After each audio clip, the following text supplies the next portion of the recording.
Assalamualaikum. Waalaikumsalam warahmatullahi wabarakatuh. Saya mau ke Bang Azam dulu. Bang Azam, Bareskrim Ya, Polri sudah mengeluarkan hasilnya identik. Nah, Anda dengan meminta ada gelar perkara khusus, artinya Anda masih meragukan atau ya sudah bisa menerima sebenarnya? ya. Jadi hak warga itu kan juga harus dipenuhi. Karena ada keganjilan yang kita lihat bahwa kasus ini dilaporkan oleh Prof. Egy yang sekarang lagi sakit ya di Malaysia. Indikasi penyakit akut dan kanker ya. Dan itu tanggal 9 Desember di Dumas ya. Tapi harapan kita kan LP waktu itu harapan Bang Egy ya. Saya waktu itu memang nggak ada sih. Namun sampai detik ini sudah berjalan hampir 5 bulan lebih mungkin ya. Itu belum juga ada LP. Nah, yang menjadi problem kan tahu-tahu ex presiden ketujuh ya melaporkan tanggal 29 atau 30 kemarin, tahu-tahu cepat sekali dipanggil dalam bentuk klarifikasi dan undangan beberapa orang yang dikatakan dilaporkan, padahal belum masuk dalam konsep laporan. Nah, muncul kembali secepat ini, halo, bisa didengar ya? Ya, lanjut Bang. Ya, ya muncul tahu-tahu Mabes Polri ya memberitahukan bahwa identik. Nah, konteksnya identik dengan apa?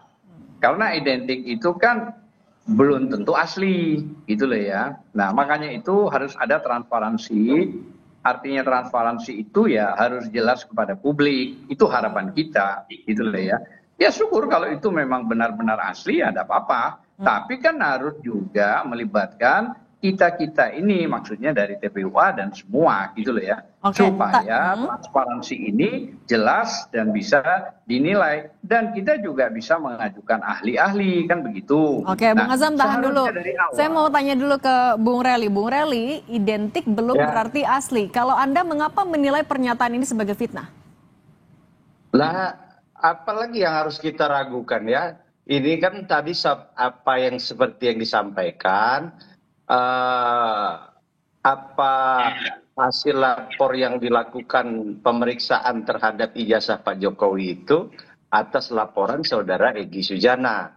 Terang ya, jelas apa yang disampaikan oleh kawan-kawan penegak hukum yang ada di Bareskrim.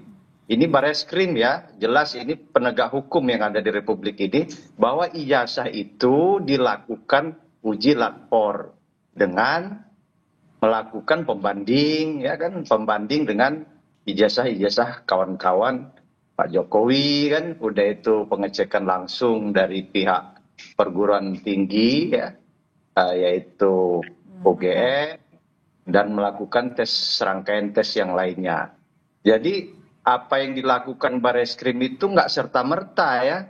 Kalau dia serta-merta, contoh ijazah saya umpamanya, saya sarjana S1, serta-merta karena ini sudah menimbulkan kegaduhan publik, sudah ada LP dari relawannya Pak Jokowi, yaitu kami Bara JP atau barisan relawan yang lain, dan dari Pak Jokowi langsung. Karena sebagaimana mesti harus ada delik aduan ya. Jadi Bung saya Reli, rasa itu saja ya, sudah terang ya. Oke, Bung Reli, tapi kalau dari kubunya Roy Suryo CS bilang ini sebenarnya hanya bentuk uji publik aja untuk menguji keaslian ijazah seorang pejabat negara. Anda sepakat nggak? Ya nggak gitu dong. Karena kalau kita mau bicara itu hanya uji cek publik, ini kan bentuknya ada laporan. Saya rasa kawan-kawan kan harus kita pahami, harus kita hargai. Kalau mengenai LP laporan Pak Jokowi yang ada di Polda Metro Jaya, ini rangkaiannya kan sebelumnya sudah ada. Bagaimana kawan-kawan Egy Sujana dan TPU melaporkan terkait ijazah Pak Jokowi ke Mabes Polri. Dan kawan-kawan Egy Sujana melakukan serangkaian kegiatan ke UGM, datang ke kediaman Pak Jokowi, melakukan ajakan, memprovokasi berdasarkan unggahan saudara Sandi. Ijazah yang palsu-palsu oleh saudara Roy Suryo dan kawan-kawan ini adalah berdasarkan unggahan saudara Sandi. Kan jelas terang. Nah, makanya pihak Bareskrim karena berdasarkan laporan tersebut meminta ijazah Pak Jokowi. Sebagai warga negara yang baik, Pak Jokowi udah datang dong, udah menyerahkan. Pengacaranya juga ikut menyerahkan, dan kemarin sudah dinyatakan fix 100%. Oke, kita ke Prof. Hipnu dulu. Prof. Hipnu, sebenarnya dari kacamata hukum, di mana batasan itu adalah uji publik dan juga di mana batasan itu adalah fitnah? Ya, begini Mbak, ini memang suatu yang menarik ya, karena ini kan masih pada pemeriksaan pendahuluan. Pemeriksaan pendahuluan yang masuk dalam KUHP itu masuk penyelidikan. Penyelidikan adalah serangkaian tindakan penyidik untuk mengungkap suatu peristiwa pidana. Jadi apakah yang dilaporkan itu ada suatu peristiwa pidana atau tidak? Nah, dalam hal suatu peristiwa pidana, karena dilaporkan kepada Baris-Krim, maka Baris-Krim wajib melaporkan kepada masyarakat ataupun kepada para pelapor terhadap hasil penyelidikannya. Jadi ini bukan uji publik, tapi uji suatu kaidah hukum, memenuhi peristiwa hukum enggak. Jadi katanya kalau ini dilakukan terhadap bukti surat yang dianggap tidak identik, surat itulah yang diuji. Oleh karena itu dengan menggunakan laboratorium kriminal, kan gitu, lab krim, lab forensik. Dari uji-ujilah dikatakan suatu identik. Memang bahasa hukum itu bukan bahasa hukum, itu bahasa forensik. Bahasa forensik dikatakan identik gitu. Tapi kalau bahasa hukum nantinya uji-uji identik itu akan di cross check dengan saksi yang lain, dengan UGM yang lain, dengan keterangan yang lain. Karena suatu keterangan, suatu nilai itu tidak berdiri sendiri, akan bernilai apabila berkaitan dengan saksi yang lain, keterangan yang lain, bukti yang lain. Lah, itu baru mertakan sebagai bukti yang akurat, misalkan dikatakan asli, kan itu loh. Lah, inilah yang saya kira masih dalam bentuk, saya kira sebagai bentuk laporan kepada masyarakat, karena ini sebagai sudah mendapatkan perhatian publik diawasi. Cuman memang kemarin ya, karena ini sebagai perkara yang luar biasa, secara substansi nggak salah, tapi secara publik mungkin Mas Adam ini Mbak diundang semua, UGM hadir semua, mungkin arahnya ke sana, sehingga betul-betul semua mengikuti, baik yang melaporkan, baik yang diuji, baik yang sebagai pembanding hadir semua, mungkin arahnya ke sana. Tapi secara substansi saya kira tidak ada problem begitu. Oke, nah kalau Bung Azam, artinya kan Anda juga tadi minta ada gelar perkara khusus, terbuka, ada tim juga. Nah sebenarnya pengennya kayak gimana? Pembuktian apa lagi yang masih Anda inginkan? Ya begini, seharusnya dari awal kita kan menghormati Pak Jokowi udah jadi presiden, udah. Cuman yang sekarang menjadi persoalan soal ijazah ini, seharusnya Presiden Jokowi jauh-jauh sebelumnya sudah kumpulin lah ahli-ahli. Ayo, ini saya punya ijazah, cek. Kalau saya dituduh misalnya saya memiliki ijazah, kumpulin para ahli. Ahli forensik, ahli digital, ahli telematika, ahli dari siapapun. Dicek secara terbuka saja. Nah setelah secara terbuka, dan di situ nanti hasilnya juga transparan gitu loh ya. Termasuk dari Mabes kita undang misalnya menjadi satu. Supaya apa? Supaya mengerti dan jelas. Sebab kan begini, waktu zaman wali kota beliau Dr. Andes. Zaman presiden insinyur. Kan berarti ada dua. Nah, apakah kedua-duanya itu dari UGM semua gitu ya. Kalau kita datang ke UGM itu sudah bagus mengklarifikasi, mau menanyakan gitu ya. Kita tanya dulu ke Bung Rely, Bang Azam. Nah itu, oke Bung Rely itu tadi gimana? Ada saat wali kota beda jabatannya, kemudian juga ketika presiden beda lagi. Gimana klarifikasi dari Anda? Nah, iya kan waktu Anda, saya kira semua tahu ya, waktu saya ke, kota kalau nggak. Maaf Bung Azam, saya mau ke Bung Rely. Ya kalau kita kan terang jelas ya, negara ini kan negara hukum. Contoh, nggak bisa seperti itu karena Pak Jokowi atau Pak SBY atau Bu Mega ini loh ada tuduhan seperti itu. Ini saya datengin ahli forensik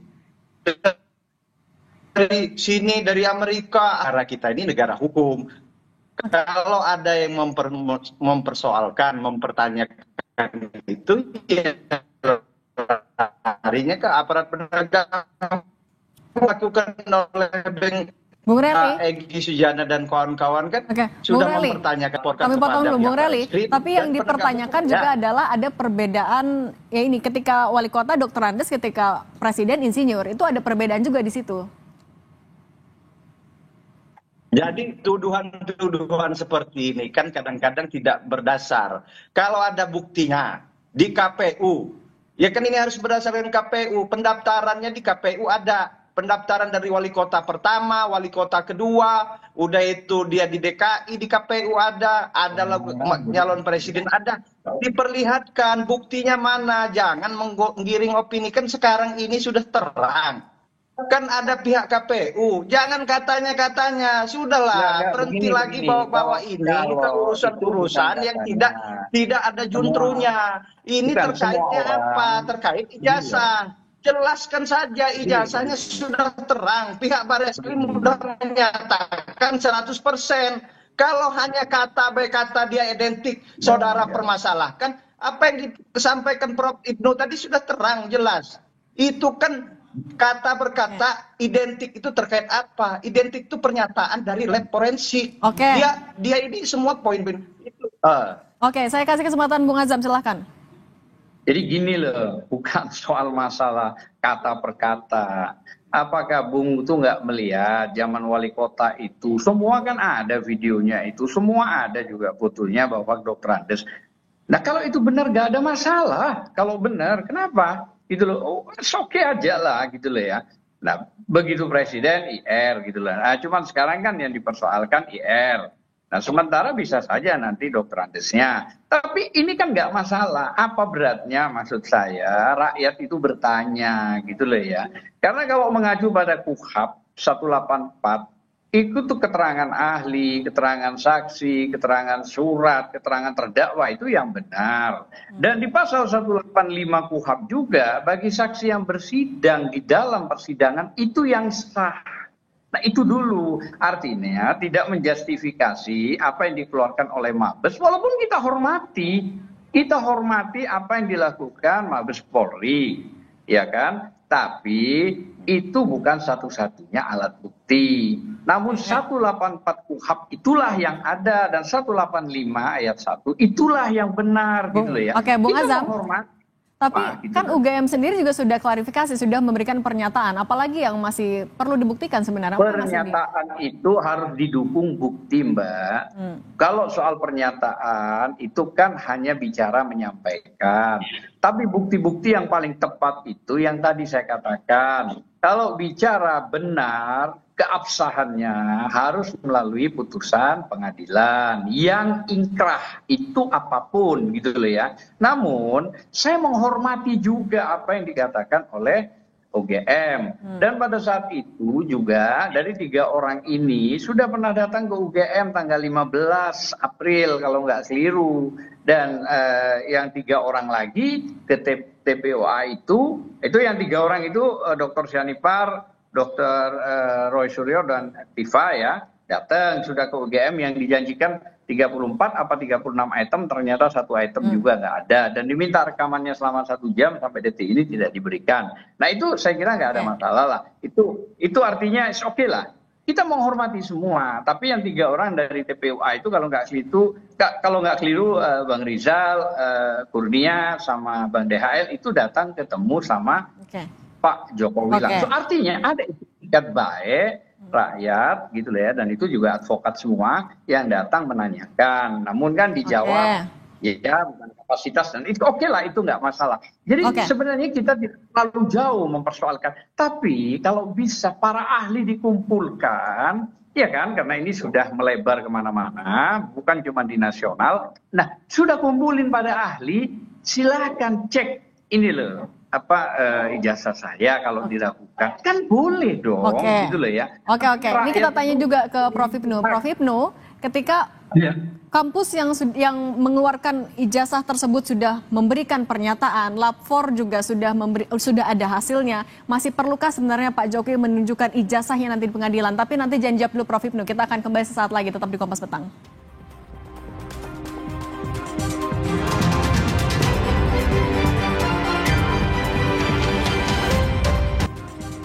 Kita lanjutkan dialog bersama Bung Azam, Bung Rely, dan Prof. Ibnu. Prof. Ibnu, tadi ketika UGM sudah memberikan pernyataan, sudah membenarkan bahwa Pak Jokowi adalah alumni, kemudian hasil lapor juga sudah bilang identik. Masih perlukah Pak Jokowi menunjukkan ijazahnya di pengadilan untuk kasus pencemaran nama baik? Ya, kalau yang terkait dengan pencemaran nama baik, saya kira tidak perlu ya. Karena itu kan perasaan pribadi. Perasaan pribadi yang merupakan istilahnya hukum itu delik aduan absolut yang terhadap ungkapan-ungkapan, nah gitu loh. Jadi bukan masalah ijazahnya. Kalau masalah ijazahnya yang kemarin itu misalkan sampai naik harus kan itu. Atau misalkan sekarang yang digugat di Solo bukan di Jogja ya, dimungkinkan bisa dimintakan, tergantung hakim kan itu di pengadilan. Tapi kalau terhadap pencemaran baik fitnah itu adalah ungkapan dari ekses dari suatu perbuatan yang dilakukan. Jadi yang dibutuhkan bukti tadi ungkapan-ungkapan tadi. Apakah ungkapan ini bagian fitnah, apakah ungkapan ini bagian suatu penghinaan. Jadi fokusnya bukan fokus tentang ijazah lagi, sudah bergeser. Kan itu Mbak. Nah, kalau kemarin itu misalkan ada pemeriksaan, ada ijazah asli, lah baru kemarin bisa seandainya di penyidikan. Kemarin, tapi kan sudah diserahkan, sudah lewat. Nggak tahu nanti Bang Azam kalau minta gelar ulang perkara lagi dihasilkan mungkin juga bisa. Tapi kalau di Solo bisa. Kalau fitnah enggak gitu ya. Bung Azam, polisi kemarin juga memberikan saksi, koordinasi juga dengan Dewan Pers mau periksa tampaknya podcast ini. Anda khawatirkah ini bisa jadi pintu masuk untuk menjerat pidana ataupun juga menggunakan pasal UU ITE? Jadi gini, kalau bicara pencemaran nama baik kan 310 KUHP, bicara fitnah 311. Nah, kalau ya itu clear lah ya. Mungkin kalau ITE 27. Nah, kalau sekarang ada jeratan yang dilebarkan kepada kasus pasal 32, 35, ini saya kira sudah jauh sekali. Nah, kalau diarahkan ke situ, itu kan ada pasal pemaksaan. Kira-kira begitu ya. Kalau misalnya ke arah yang tadi Prof juga bilang, ini hanya cukup di pencemaran nama baik dan fitnah, saya setuju. Tapi gini yang paling penting. Yang paling penting coba Prof Ibnu jawab juga nanti bahwa ada putusan MK, Mahkamah Konstitusi 105 dalam kurung PUU 22 dan 2024 yang isinya pejabat negara, ya kan, pemerintah, korporasi maupun kelompok masyarakat itu boleh dikritik. Artinya maknanya tidak perlu lagi melakukan proses. Ini kritik laporan. Tadi kalau dari. Iya betul. Saya mau minta tanggapan Bung Rely dulu Bang Azam. Diangkat di Kepres 30 oleh Prabowo sebagai presiden, dia sebagai pejabat tinggi Danatara yang gajinya juga mungkin ratusan juta mungkin ya. Dan ini yang disuruh 17.000 triliun kurang lebih ya. Bung Azam, kita mau bahas dulu tadi menurut Anda podcast ini sebenarnya adalah bentuk kritik, Bung Azam. Sebentar dulu. Kita tahan dulu. Bung Rely, kalau dari Bung Azam ini sebenarnya adalah bentuk kritik. Kalau menurut Anda, podcast ini sebenarnya masuk ke pencemaran nama baik kah? Ya, kawan-kawan ini kan melakukan podcast di sejumlah podcast. Ada podcast Pak Abraham Samad, ada podcast yang lain dari kawan-kawan itu. Serangkaian itu ya untuk menentukan podcast ini salah satu bentuk itu kan nanti ada pengadilan ya. Kalau kita sebagai relawan Pak Jokowi, kita meminta proses hukum yang telah yang telah dilaporkan oleh Pak Jokowi di Polda Metro Jaya, karena ini delik aduan, maka laporan tersebut belum bisa diproses kemarin karena ada laporan di Bareskrim oleh saudara Egy Sujana dan kawan-kawan, dan sudah Bareskrim kemarin fix 100% nyatakan ijazah Pak Jokowi asli. Maka proses selanjutnya ya sekarang ini laporan Pak Jokowi yang ada di Polda Metro Jaya. Itu kalau kawan-kawan yang lain sekarang ini mungkin diperiksa kesaksiannya di podcast itu ya itu penegak hukum ya ranahnya ya. Kalau kita sebagai relawan mengikuti rangkaian hukum yang sekarang terjadi di Bareskrim dan di Polda Metro Jaya atau di Pengadilan Surakarta. Prof Ibnu, tapi kalau dari podcast ini bisakah sebenarnya jadi? Tambahkan 10 detik. Silakan Bung. Ya, jadi ada Perma nomor 1 tahun 56, di mana kalau perkara perdata pidana itu dijalankan menunggu proses perdata. Dan ada juga Undang-Undang Advokat 18 2003 pasal 16 ya, hak imunitas kepada advokat, begitupun juga pasal 5 ayat 1. Advokat sama dengan penegak hukum. Jadi saya kira ini juga perlu dibahas. Jangan semua ditabrak. Terus pokoknya, nah ini kan repot. Oke, baik. Prof. Ibnu, kita lanjutkan. Tapi sebenarnya kalau dari podcast itu, bisakah jadi pintu masuk untuk menjerat pidana ataupun juga menggunakan Undang-Undang ITE dan apa pembuktian yang nanti akan diminta oleh hakim? Ya, kalau fitnah seperti Bang Azam tadi, fitnah pencemaran baik itu di dalam KUHP. Itu adalah suatu perkataan penyebutan yang menyangkut pribadi. Nah, itu pribadi, tapi kalau yang IT menggunakan IT. Lah, perkataan-perkataan inilah makanya ini subjektif sekali, Mbak. Jadi setiap orang, saya Mas Reli beda-beda sekali. Oh, warna saya rapopo. Oh, yang lain, oh ini sensitif. Oh, dan itu suatu yang agak sulit untuk dipersamakan. Nah, oleh karena itu dalam seperti ini, maka konstruksi hukum kan sebagai delik aduan yang absolut, diteruskan atau tidak tergantung perasaan pribadi yang bersangkutan tadi. Nah, inilah saat nanti akan diuji sebetulnya sejauh mana. Mudah-mudahan nggak diteruskan oleh Pak Jokowi. Pak Jokowi sudah melihat seperti itu. Ini yang selesai, clear selesai. Ya, itu saya kira sudah damai lah, itu nggak tapi terjadi. Prof. Ibnu, kalau misalnya ini subjektif nih, pembuktiannya nanti gimana? Siapa yang akan dipanggil oleh hakim? Siapa saja? Ya, yang dipanggil pertama adalah pihak-pihak yang menurut pelapor pengadu itu menyatakan fitnah akan dipanggil. Satu. Kedua, kemudian nanti paling ahli bahasa menentukan kalimat ini menyudutkan atau tidak.